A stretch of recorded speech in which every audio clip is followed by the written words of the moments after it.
అందరికీ నమస్కారం. రాష్ట్ర ప్రజలకి, శ్రేయభిలాషులకి, ప్రతి ఒక్కళ్ళకి ఎమ్మెల్యే గారు అనిరుద్ రెడ్డి మరి ఆయన ఏ పార్టీ తరపునో ఏమో తెలియదు.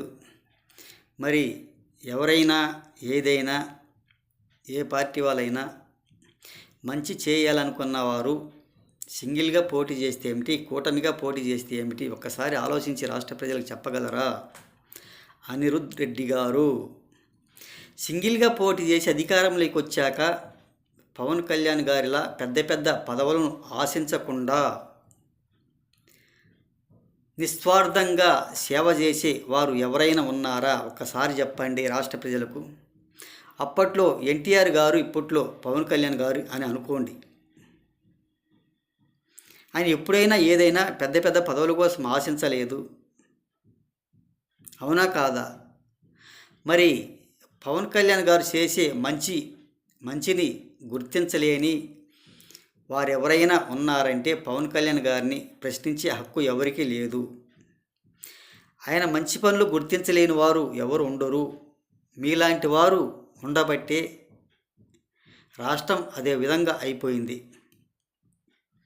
మరి పవన్ కళ్యాణ్ గారిని వేలెత్తి చూపించే ముందు మీరు ప్రజల కోసం నిస్వార్థంగా ఏం చేయగలిగారు? ఒక్కసారి రాష్ట్ర ప్రజలకు వివరంగా చెప్పండి. మిమ్మల్ని మీరే ప్రశ్నించుకోండి. అప్పుడు ఆ తర్వాత అతన్ని ప్రశ్నించండి. అప్పుడు దానికి సమాధానం చెప్పగలిగే ధైర్యం ఆయనకుంటుంది అని చెప్తాడు.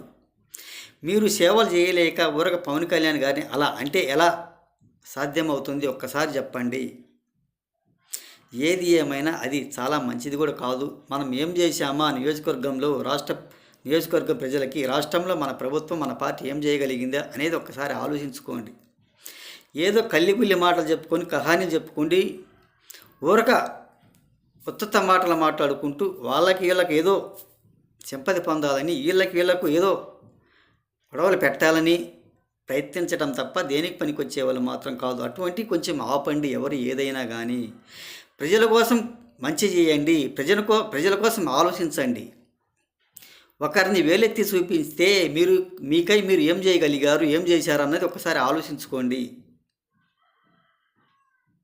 అని తెలియజేస్తూ, ఒకళ్ళనే ముందు మీ పనులు మీరు ఆలోచించుకోండి. మీరు చేసిన పనులు ఆ తరువాత అతన్ని అడగండి. దానికి సమాధానం చెప్పగలిగే దమ్ము, ధైర్యం అతనికి ఉంటుంది. మీరు కప్పిపెట్టుకొని ఇతరులను వేలెత్తి చూపిస్తే అది మీకే అవుతుంది. ఒక్కసారి ఆలోచించుకోవాల్సిందిగా ప్రతి ఒక్కళ్ళకి హృదయపూర్వక ధన్యవాదాలు.